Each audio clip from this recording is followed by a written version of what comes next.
我们现在在美国大都会艺术博物馆，现在是美国纽约时间上午9点。我们在这里为大家介绍明天即将开幕的耶路撒冷1000到1400天堂下的每个人这个展览。我们特别邀请到 Elizabeth 艾森伯格小姐为我们讲解。艾森伯格小姐她是纽约大学博士班的学生，同时也是大都会艺术博物馆中古世纪研究员。现在我们就请艾森伯格小姐为我们讲解。Elizabeth, could you tell us a little bit about this exhibition, please? Yes. Most of our visitors know biblical Jerusalem and they know its current political realities, but there's a gap in between, and we aim to uncover the medieval Jerusalem. 多半人对耶路撒冷的了解是有关宗教还有中间的冲突，但是有很多事情他们是不知道的，所以我们就是要告诉大家这个大家所不知道的耶路撒冷。This is a period of time in which people and rulers of all faiths are experiencing almost a Jerusalem fever, an intense longing for the city. 在这段期间呢，不管是君王还是战士，对这个城市都非常非常的热情，都对这个城市非常的向往。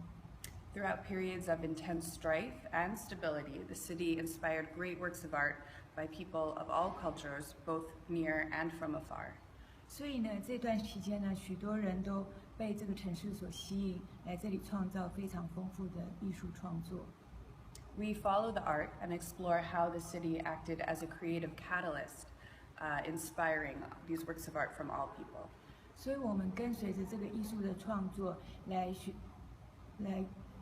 寻找这个城市是怎么样子发展的，然后这个城市的文化。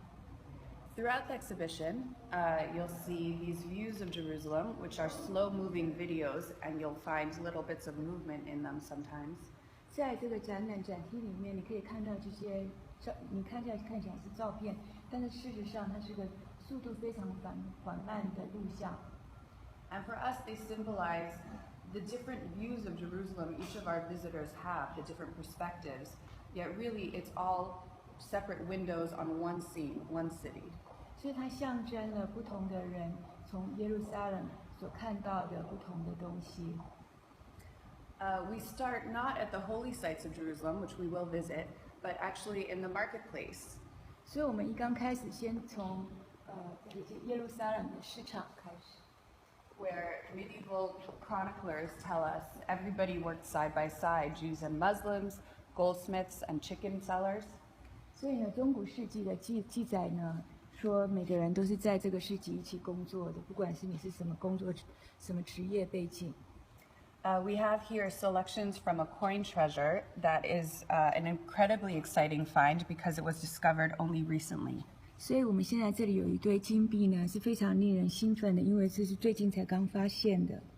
In 2015, a group of men who were scuba diving off the coast of Caesarea discovered what they thought were toy coins, but when they contacted the authorities, they discovered the largest gold treasure in the Mediterranean. 在2015年的时候，有一群潜水人在海里面找到一堆金币，他们以为是玩具，然后后来联系了专家，才知道这是一个非常重要的金币，是真的金币。These coins were minted by the Fatimid Caliphate in Egypt and financed an immense global trade network that spanned all the way to China. 这个金币是在法蒂玛时期铸造的，但是它在全世界都被使用。And if you look closely, you can see some of the coins even have bite marks where skeptical merchants tested their value. 如果你很仔细看的话，你可以看到有些地方被咬过，可能是一位商人在测试这个金币的真实是真的还是假的。We have gold not only in its monetary form, but the inhabitants of the region also created with it. 所以呢，金子不是仅仅放在那个钱币上面，我们还用金子做不同的东西。We have beautiful selections of jewelry also from the 11th century. 所以我们也有从来自11世纪的珠宝。And what's interesting to note is if you look at the individual beads of this necklace that are very delicately crafted. 所以你如果仔细看一下这个项链上面的那个珠宝的话，非常非常的精细的 They're 雕 created, 工。they're created in what we typically identify as an Islamic technique, yet they also match records of the dowries of Jewish brides in contemporary documents. 这个设计的风格非常接近伊斯兰教的风格，但是呢，犹太教的新娘呢也常常戴这个项链。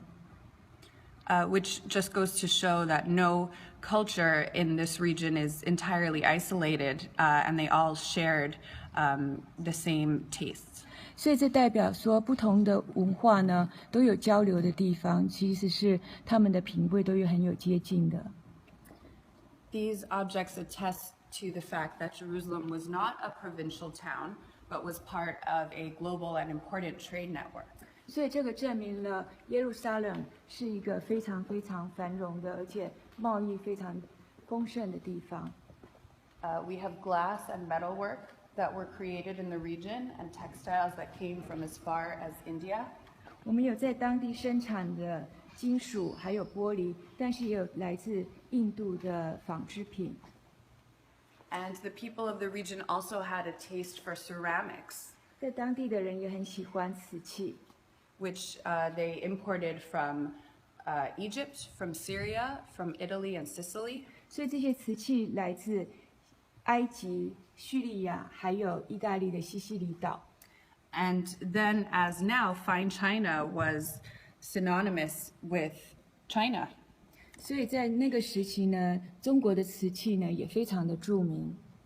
The chroniclers of the time refer to porcelain or imitation porcelain as Sini, meaning China.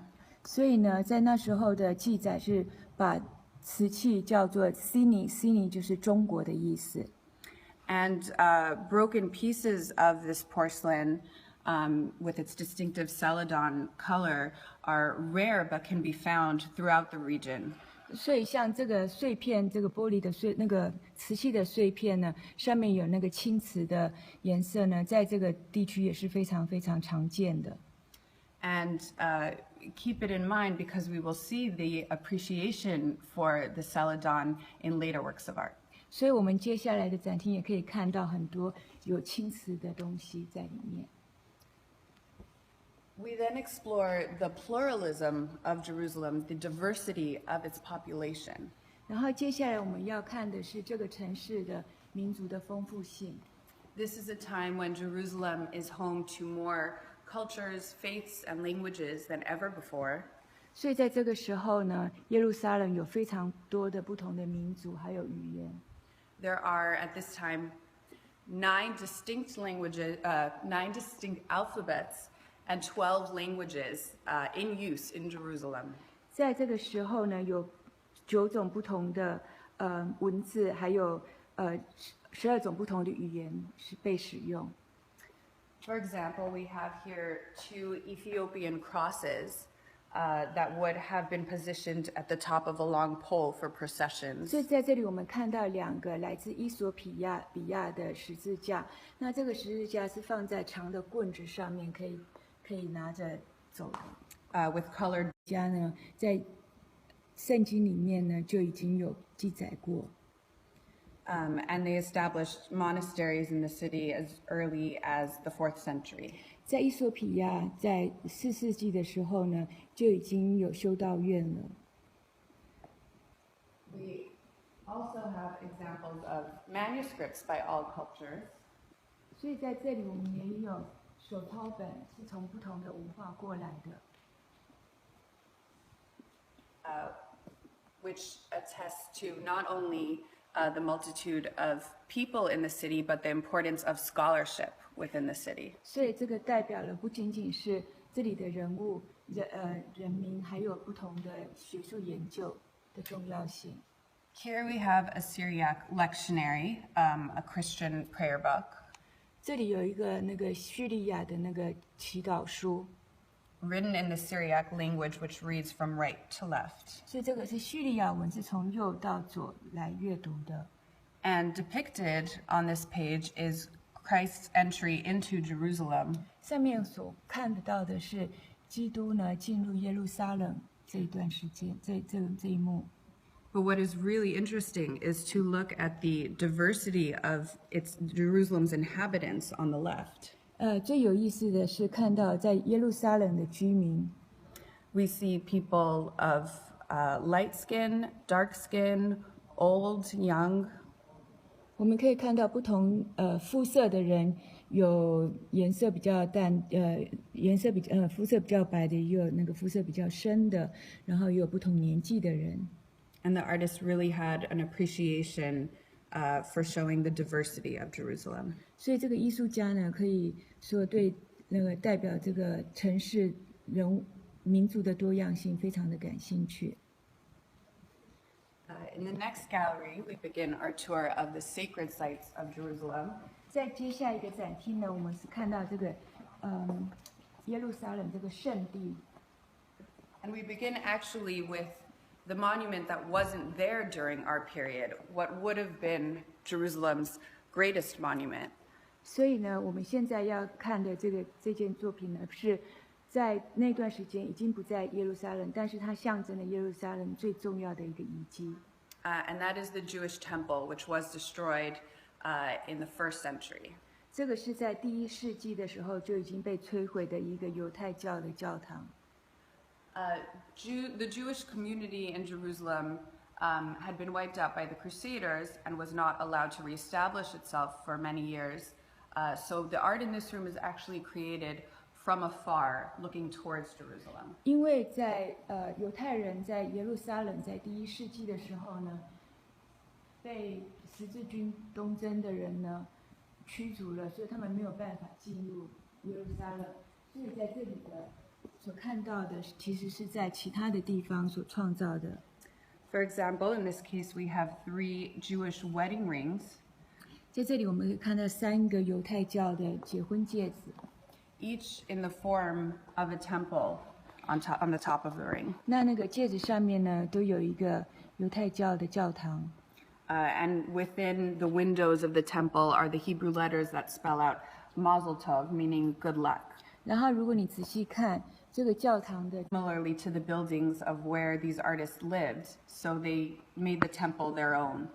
所以呢，但是这些教堂呢，是在艺术家在创作这些戒指的时候，根据他们所住的当地的教堂来做样子。And the idea was that even in their moment of greatest joy at their wedding, the couple remembered, the loss and longing for the temple and for Jerusalem. 所以，即使是在婚姻这么快乐的时候，结婚的人还是会怀念到过去那个教堂被摧毁的。Although they didn't live there, there were many Jewish pilgrims to Jerusalem. And unlike today, when Jewish pilgrims visit the Western Wall, they actually visited the eastern side of the Temple Mount. 所以虽然说这些创作的人没有住在耶路撒冷，可是在当时很多人到耶路撒冷朝圣。那时候去朝圣的人，他们都是往东边走。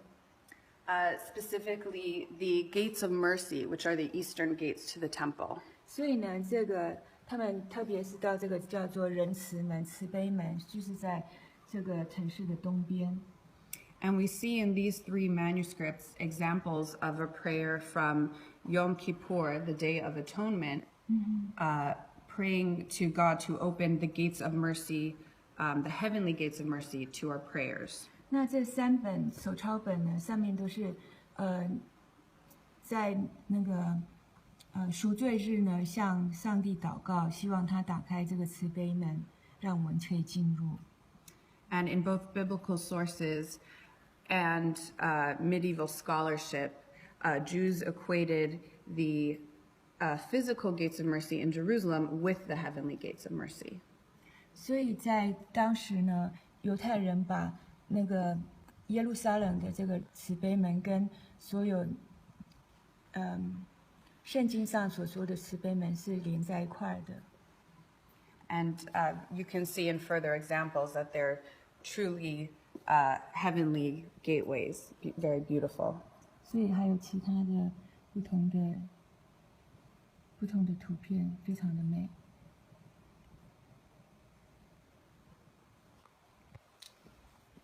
In the next gallery, we explore other holy sites of the Holy Land, not just Jerusalem.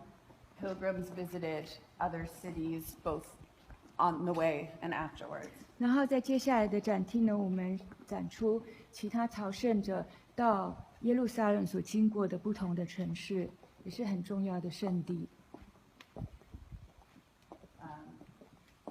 And we have here 3 pilgrimage accounts from the 3 different faiths.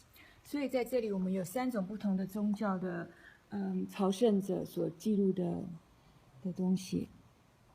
In this Hebrew pilgrimage scroll, the pilgrim starts, first you see the vessels of the Holy Temple. 所以在这个是犹太教的那个朝圣者，你可以看到一刚开始就是有他们的那个寺庙。And then the pilgrim visits Hebron, where the cave of the patriarchs is, which is holy to all faiths. 然后接下来他们又到那个另外一个地方是，他们对他们宗教非常重要的。And again, we see the gates of mercy, and the temple, which is depicted with the 2 domes that are currently on the Temple Mount in Jerusalem. 然后我们可以看得到他们在这个慈悲门，然后还有上面的那个圆顶教堂，现在还在耶路撒冷城内。The scroll continues through other holy cities of the land, and we see how important pilgrimage was to all followers of all faiths.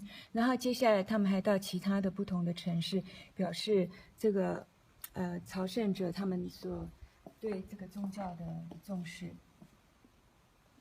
This is an Islamic pilgrimage scroll, and again we see the Haram al-Sharif, the noble sanctuary with its 2 domes. 那这个是伊斯兰教朝圣者所记载的不同的建筑。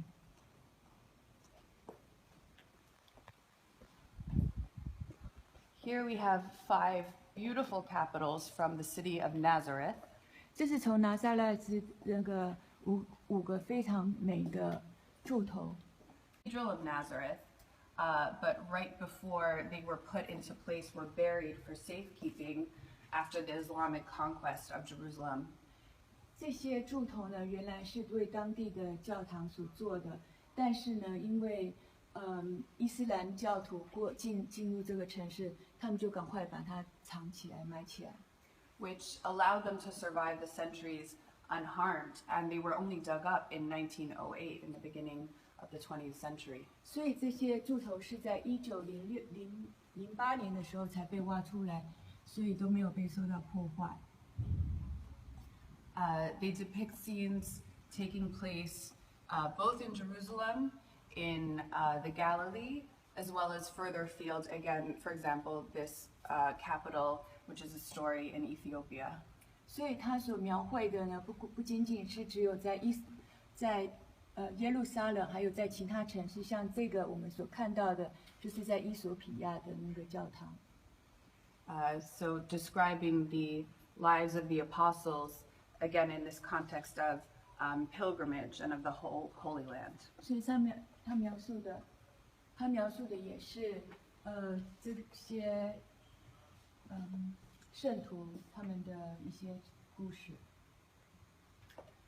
The exhibition also explores the concept of holy war and how art itself served to further the cause of holy war.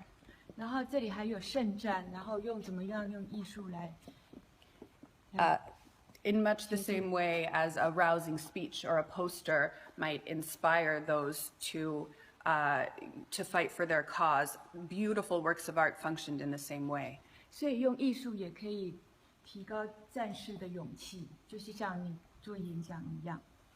We have here a beautiful Christian Bible that shows the actual Hebrew Bible scene of Saul and the Israelites fighting their ancient enemies.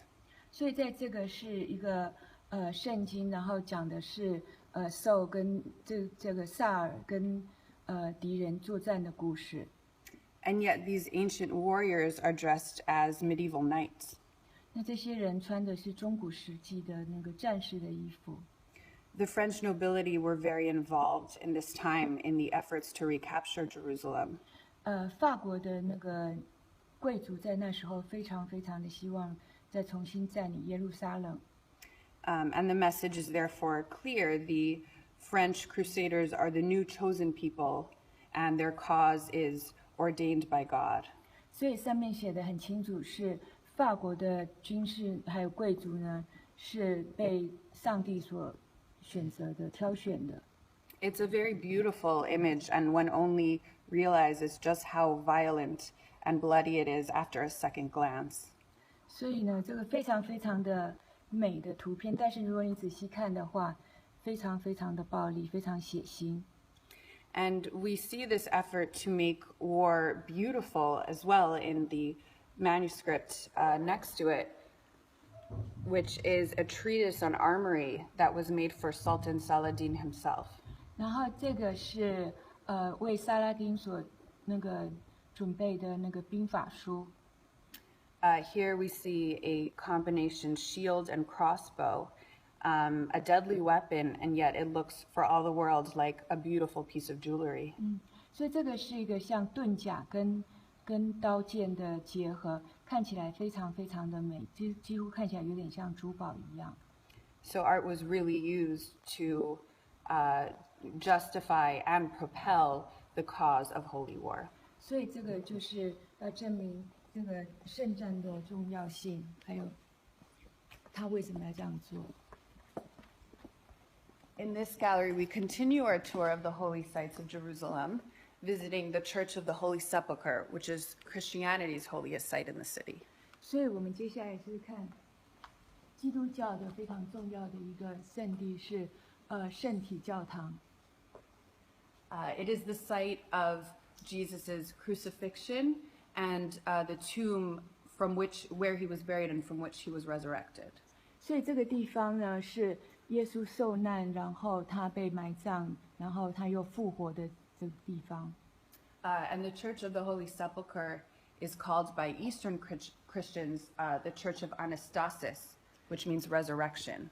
然后在东正教的基督教徒把这个地方叫做复活教堂。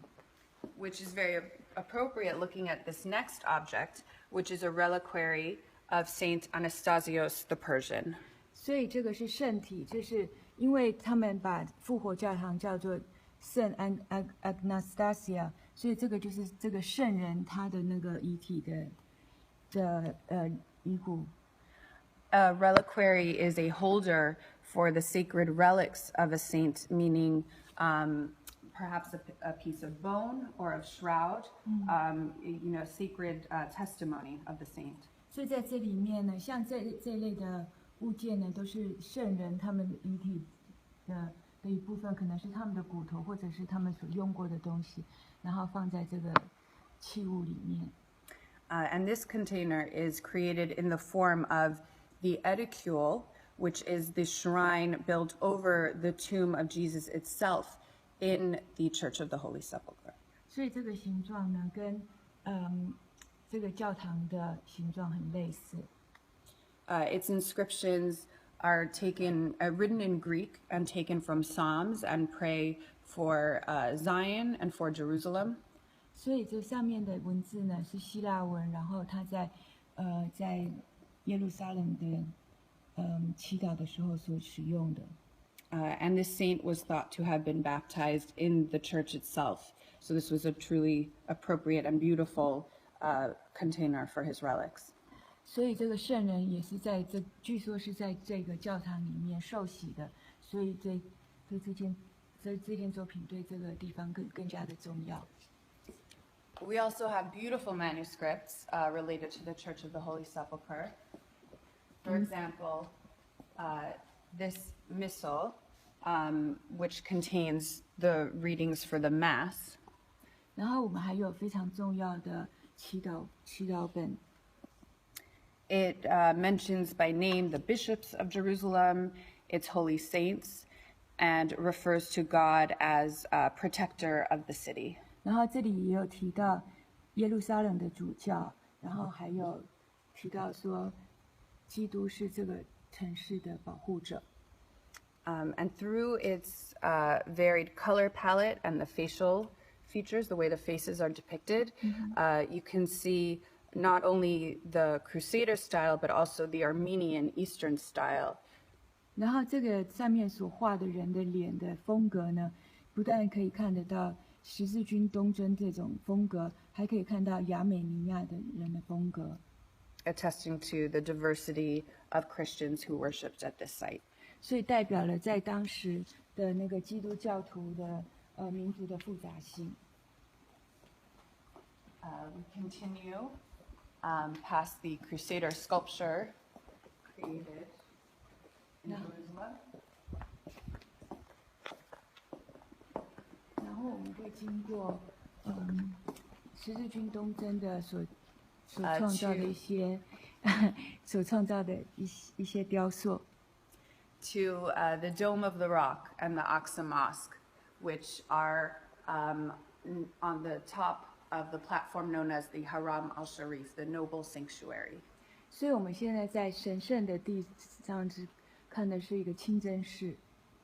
Housing inside the Dome of the rock from which Muhammad ascended to heaven. 所以就是在这个圆顶下面呢，穆罕默德呢升上天堂。And we have many beautiful glass mosque lamps, which attest to the hundreds upon hundreds of lamps that hung in both the Dome of the Rock and the Aqsa Mosque. 那这个是在这个清真寺里面呢，非常美的灯。Pilgrims talk about lamps numbering in the 800s in one, the 500s in the other, and would have produced a beautiful glowing light. 很多在这里朝圣人都提到这么美的灯，有些人说是有500个，有些人说有800个，然后他们非常的美，在那个清真寺里面。You see, they're resting on feet, but they would have been hung by chains and suspended from the ceiling. 它看起来好像是站着，但是其实他们是从屋顶上悬空这样子垂挂下来的。And this bulbous round shape of the body is where the flame would have been and would have helped it spread light. 那所以它中间扩展的地方呢，让那个火焰可以发射出来，然后产生更大的光线。They're decorated with geometric and floral forms. 所以它有几何形的，还有那个花样。But also inscriptions that relay blessings for the Sultan who ordered them. 然后上面的文字都是赞扬当时候要求他们做这些那个灯的那个苏丹。But also have verses from the Quran that state, God is our light. And other messages of God as illumination, which is very appropriate for a mosque lamp. 然后上面的也有那个从可兰经的文字，说神是我们的光线，神为我们照亮了世界。We also have examples of architecture from the period, and this capital bearing griffins, which are half lion, half eagle. 然后我们这里看到一个柱头呢，是有一种动物是狮子跟那个老鹰的结合。This is actually Crusader sculpture.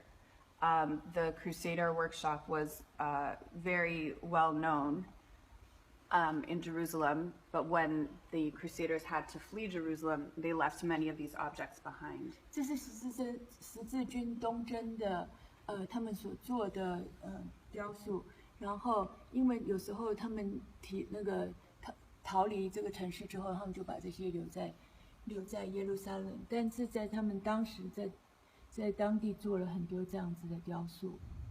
And just as with the jewelry, where these fine objects were appreciated by people of all faiths, we find that these architectural elements were not discarded, but were reused in Islamic holy buildings.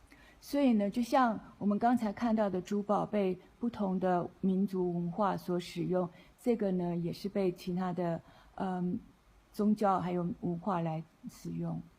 And there are examples very similar to this built into the Dome of the Rock and the Aqsa Mosque. 所以呢，像这样子的设计呢，也在那个清真寺里面看得到。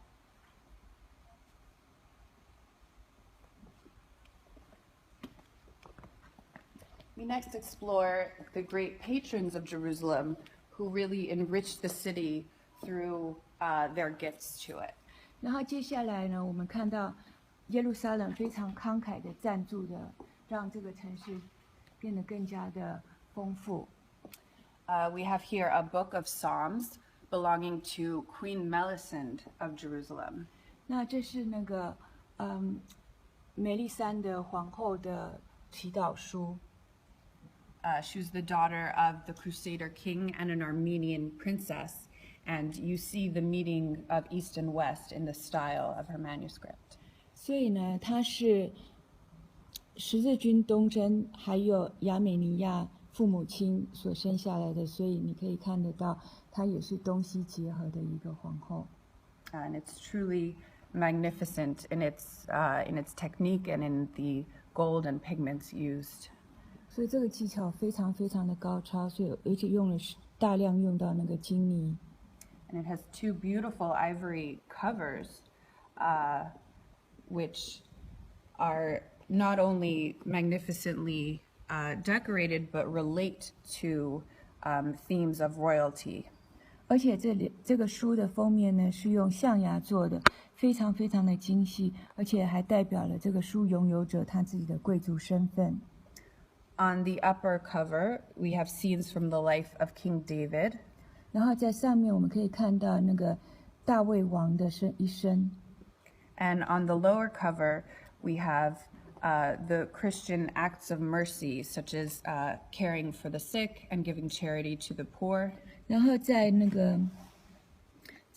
个书底的封面呢，是讲的是基督徒的那个所做的慈悲的事情。So altogether, they really illustrate the ideal Christian monarch. 所以这个就是代表了一个基督徒的君王所应该做的事情。And the queen endowed many buildings and supported many religious institutions in Jerusalem. 那这位皇后呢，在耶路撒冷建立了许多的慈善事业。This metalwork, it was commissioned by Sultan Qala'un. 那这个金属呢，是由苏丹来要求做的。And in form, it is meant to attest not only to his patronage of precious objects, but also his patronage of great architecture of Jerusalem. 所以他赞助的不仅仅是物品，他还有赞助很重要的建筑。So we have here in the incense box and the incense burner the domes of Jerusalem, essentially, which he actually paid to refurbish. 所以呢，那个耶路撒冷的清真寺就是这位苏丹花钱建的。然后我们现在所看到的这个香炉呢，看起来就有点像这个清真寺的建筑。During his period, there was a move away from images of animals and people in design, and a focus on inscriptions. 所以在这个时期呢的设计呢，他们比较不用到人或者是动物，而是用到文字来做设计。And the inscriptions here praise him as the pilgrim to the two holy sites, which were Jerusalem and Hebron. 所以呢，在这里的文字就是赞扬这个苏丹，他是这个地方的非常重要的赞助人。We do have an exception, though, to this move away from animal imagery. If you look inside this basin, you see what looks like a basin full of fish with some birds of prey, ready to pounce on them. 虽然我们说在这段时间的设计很少用到动物，但这个是比较特别的。所以如果你仔细看的话，你可以看到里面有不同的动物鱼。And Ibn Khaldun's mother was actually of Mongolian descent, and it's thought that this is an influence from the artistic taste that she brought to his court. 然后这个，因为他的母亲呢是从蒙古过来的，所以有可能是受到蒙古的影响。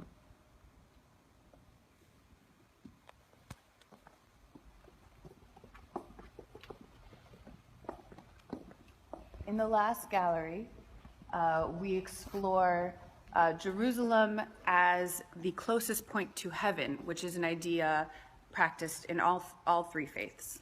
然后最后一个展厅呢，代表了耶路撒冷是最接近天堂的一个地方。这个，它代表了3个不同的宗教最接近天堂的地方。For Muslims, it's the point from which Muhammad ascended to heaven. 对穆斯林人来讲的话，这是穆罕默德升上天堂的地方。And he passed through the multiple levels of heaven, meeting upon the way the prophets that had come before him. 所以在他升天之前呢，他经过不同的阶层，然后遇到不同的先知。The pages of this manuscript come from what's called the Paths of Paradise, which outlines his journey. 所以这些图片呢是书之间出来的，然后描述的就是他往天堂之路，叫做天堂之路的书。And were created for the Timurid dynasty of Turco-Mongolian descent. 然后这个是为那个 Timurid 这个朝代所做的。那这个朝代的人呢，他们有蒙古人的那个血统。And you can see this mixing of influences within the depictions, these beautiful depictions themselves. 所以在这图片上，你可以看到有不同的风格的影响。In this scene, we see the angel Gabriel bringing Muhammad to the gates of paradise. 在这里，你可以看到那个 Gabriel 天使呢，把他带到那个天堂之门。And you see the two figures with their halos of flames in front of a magnificent edifice of delicate mosaic work. 所以这2个人，他们头上的那个火焰呢，跟那个背景的设计非常的吻合。Before the gates is a basin of water. This black area would originally have been silver. 所以在那个门的下面呢，是应该是银色的东西。And surrounding the water are precious vessels for which those who are thirsty can drink. 然后这原来是像一个水池，然后在那个用银做的那个旁边，然后在口渴的人可以在那边喝水。And amidst these precious golden vessels are also ones described as being of jade and of celadon, because these were prized vessels as well. 所以他们用的器皿去喝水的，有不同的材料做的，也有玉做的，也有那个银做的。Much like the plate we saw in the first gallery. 就有点像我们在第一个展厅看到的一些不同的，还有瓷器做的那个器皿。And these are very respectful and worshipful images of the Prophet Muhammad, made by Muslims for Muslims. 所以这个是穆罕默德呢做的，然后是为那个穆斯林人所做的。Here we have a Christian object, what is known as a shas. 然后这个是基督徒的那个器物，叫做 shas。A shas is a reliquary in the shape of a church. 然后这个 shas 也是一个圣体的放圣体的地方，然后它的形状看起来很像教堂。And this example, covered in precious stones, actually calls to mind the heavenly Jerusalem. 所以这个上面装满了珠宝的那个 shas 呢，所讲的是天堂的耶路撒冷。which is described in the book of Revelations as being of shining gold, shining like pure glass, embedded with precious stones. 然后在这个圣经上所记载，天堂上面充满了有金子，也有珠宝，而且都大放光明。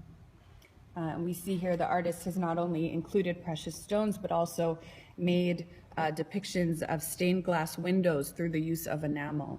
然后他也用玛瑙呢，他不仅仅是用金子，他也用玛瑙来代表窗子。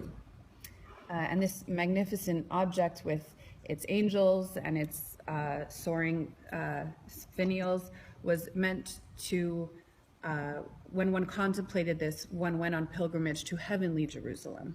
所以这个上面所的雕饰，还有天使，都是代表朝圣者他们要希望看得到的那个天堂的样子。And finally, we finish with the idea of Jerusalem in Jewish thought. 然后最后呢，我们讲的是犹太教的耶路撒冷。And we have a number of examples of Hebrew Bibles whose opening pages start by showing the vessels of the temple. 那在这里是那个犹太教的那个圣经上面讲的是，上面所画的都是教堂里面所用的器物。For example, the menorah, the lamp, and the ark, and the altars. 像它的那个灯，还有它的那个拱门。And these are not only the vessels of the temple that was destroyed, but actually are the vessels of the future temple as well. 所以这些呢器物不仅仅是已经是被破坏的那个的教堂，但是也是在未来要用的。The text framing the images quote from the Bible about their creation, but they then end, "May we merit to see it rebuilt in our days." 所以在旁边的文字上面写了他们是怎么样的创作，但是还希望在未来可以看得到这些。And in a number of examples, we even see depicted a small tree on a mountain, which is meant to signify the Mount of Olives in Jerusalem. 所以我们在这一页上面可以看到有一棵小小的树，然后它所象征的就是在耶路撒冷的那个橄榄树。From which it was prophesied that God's Spirit will return at the time of Messiah. 所以他也是预料了，基督他的未来呢会成为弥赛亚。And one final example that perhaps looks more humble than the others that are filled with gold is this example that is actually made up, the lines are made up of tiny text. 然后像这个是完全没有用到金子，但是它是用点上去的那个画的线条。And the text quotes from the book of Psalms and ends with a prayer for Jerusalem. 所以这个是从诗经出来的文字，然后他祈祷了那个耶路撒冷。Quoting, "Pray for the peace of Jerusalem. May all who love it be at peace." 然后希望耶路撒冷可以和平，而且祈祷这些热爱耶路撒冷人也可以获得和平。And we, throughout the exhibition, have explored the ways in which Jerusalem inspired art through trade and tourism. 所以呢，经由这个展览，我们也可以看到耶路撒冷这个城市呢，为贸易还有观光呢提供很好的灵感。